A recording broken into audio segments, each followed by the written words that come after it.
हम सब ये जानते हैं कि दुनिया भर के क्रिकेट को आईसीसी कंट्रोल करता है, लेकिन आज के दिन आईसीसी को बीसीसीआई कंट्रोल करता है। फैसले चाहे नए रूल्स के हों, टूर्नामेंट्स के शेड्यूल्स के हों या किसी भी मुल्क के साथ सीरीज़ के, अगर बीसीसीआई चाहे तो कुछ भी हो सकता है और अगर ना चाहे तो आईसीसी भी बेबस नज़र आता है। और इस साल की चैंपियंस ट्रॉफी इसका सबसे बड़ा एग्जाम्पल है, जिसमें इंडिया ने पाकिस्तान जाने से इनकार कर दिया और आईसीसी सिर्फ तमाशा देख रहा है। लेकिन क्या ये सिर्फ एक क्रिकेटिंग डिसीजन है या फिर बीसीसीआई क्रिकेट से ज़्यादा पॉलिटिक्स खेल रही है? चलिए समझने की कोशिश करते हैं आज के इस वीडियो में।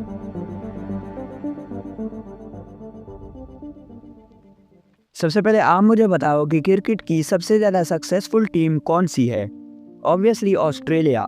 लेकिन आज के दिन आईसीसी के टोटल एनुअल रेवेन्यू में से 38.5% बीसीसीआई को मिलता है, जबकि क्रिकेट ऑस्ट्रेलिया को सिर्फ 6.25%।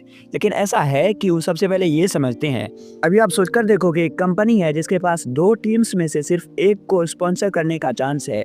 एक टीम ऐसी है जो छोटी मार्केट रखती है, जिसका फैन बेस लिमिटेड है, जिसमें ब्रांड्स का एक्सपोजर कम मिलेगा, लेकिन इस टीम को पैसे भी कम देने पड़ेंगे। और दूसरी जो दुनिया की सबसे बड़ी मार्केट है, जिसमें करोड़ों लोग क्रिकेट देखते हैं, जिसमें हर मैच एक फेस्टिवल की तरह होता है, लेकिन आपको इस टीम को ज़्यादा पैसे पे करने पड़ेंगे। तो आप किस टीम को स्पॉन्सर करना चाहेंगे? ऑब्वियसली दूसरी वाली, क्योंकि भले ही आपको उसे ज़्यादा पैसे देने पड़े, लेकिन उससे रिटर्न भी आपको ज़्यादा ही मिलेगा। और अब आप मुझे ये बताइए कि क्रिकेट की दुनिया में ऐसी कौन सी कंट्री है जिसका मार्केट सबसे बड़ा है, जिसका फैन बेस हर जगह पर मौजूद है, जहाँ क्रिकेट सिर्फ एक गेम नहीं बल्कि एक रिलीजन की तरह माना जाता है? इंडिया। इंडिया का सिर्फ क्रिकेटिंग सिस्टम नहीं बल्कि उसका इकोनॉमिक स्केल भी हर बोर्ड और टीम से बड़ा है। बीसीसीआई आज के दिन सिर्फ एक क्रिकेट बोर्ड नहीं बल्कि एक फाइनेंशियल पावर हाउस बन चुका है। आईसीसी का सबसे बड़ा रेवेन्यू सोर्स इंडियन मार्केट है, और अगर आईसीसी का कोई भी बड़ा इवेंट हो तो उसका 70% रेवेन्यू इंडिया से आता है। और अब अगर ब्रॉडकास्टिंग राइट्स की बात करें तो 2023 से लेकर 2027 के आईपीएल ब्रॉडकास्टिंग राइट्स $6.2 बिलियन में बिके हैं, और इंडियन इंटरनेशनल टीम के मीडिया राइट्स भी $3 बिलियन के हैं। और आईसीसी का 2024 से लेकर 2027 तक का ब्रॉडकास्टिंग डील भी $3 बिलियन का है, जिसमें ऑब्वियसली सबसे बड़ा हिस्सा इंडियन मार्केट का ही है। मतलब अगर इंडिया किसी टूर्नामेंट से निकल जाए तो उसकी फाइनेंशियल वैल्यू बहुत गिर जाती है। और सारे बड़े बड़े स्पॉन्सरशिप्स भी इसी वजह से इंडिया में सबसे ज़्यादा हैं। ड्रीम 11, बाईजूस, ओप्पो, टाटा, जियो सिनेमा, वीवो, ये सब बीसीसीआई और इंडियन क्रिकेट से जुड़े हुए हैं, क्योंकि इंडिया का व्यूअरशिप इतना बड़ा है कि हर कोई ब्रांड यहाँ पर विजिबिलिटी चाहता है।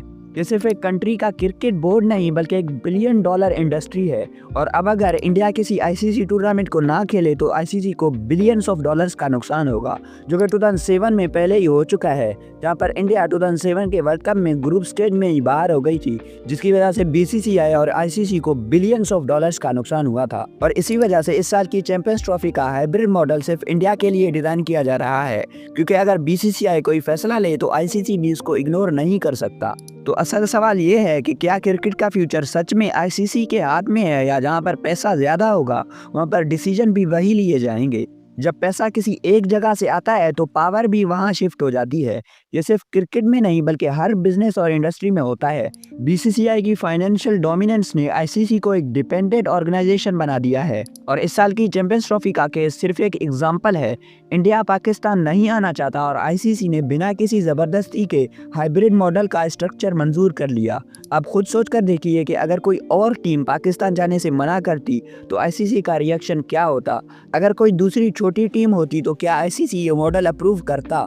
बिल्कुल नहीं, क्योंकि ये पहले भी हो चुका है 1996 के वर्ल्ड कप में, जहां पर ऑस्ट्रेलिया और वेस्ट इंडीज़ ने श्रीलंका जाने से मना कर दिया था, तो श्रीलंका को उन दोनों मैचेस के पॉइंट्स फ्री में दे दिए गए थे। लेकिन यहाँ पर बात कुछ अलग है, क्योंकि सिर्फ 1-2 मैचेस की बात नहीं है, पूरे टूर्नामेंट की बात है। लेकिन फिर भी अगर कोई छोटी टीम होती तो आईसीसी बिल्कुल भी इस फैसले को मंजूर नहीं करता। लेकिन आज के दिन इसके साइड इफेक्ट्स भी मौजूद हैं, क्योंकि जब किसी स्पोर्ट का एक बोर्ड इतना पावरफुल हो जाए कि उसके फैसले पूरे गेम को डिक्टेट करने लगे, तो इसका असर गेम की ग्रोथ पर भी पड़ता है। क्रिकेट आज भी वही रिस्ट्रिक्टेड स्पोर्ट बना हुआ है जो सिर्फ कुछ सिलेक्टेड कंट्रीज तक लिमिटेड है। अगर फुटबॉल से कंपेयर करें तो 2022 के फीफा वर्ल्ड कप में 32 टीम्स थी, और 2026 में नंबर 48 हो जाएगा। हर एक कॉन्टिनेंट पर फुटबॉल ग्रो कर रहा है, नए टीम्स निकल कर आ रहे हैं, लेकिन क्रिकेट में वही 10-12 टीम्स मौजूद हैं जो पहले से इस पूरे गेम में डोमिनेट हैं। लेकिन हाँ, एक बात क्लियर है कि बीसीसीआई पैसा बनाता है और जो कोई जितना ज़्यादा पैसा जनरेट करता है उसका ज़्यादा हिस्सा भी होना चाहिए। ये बिजनेस का एक बेसिक प्रिंसिपल है, लेकिन कितना ज़्यादा, असल सवाल ये है। अगर एक सिस्टम इतना इम्बैलेंस हो जाए कि एक ही बोर्ड सब कुछ डिक्टेट करने लगे तो बाकी टीम सिर्फ बीसीसीआई की पॉलिसीज फॉलो करने वाले बना दिए जाते हैं।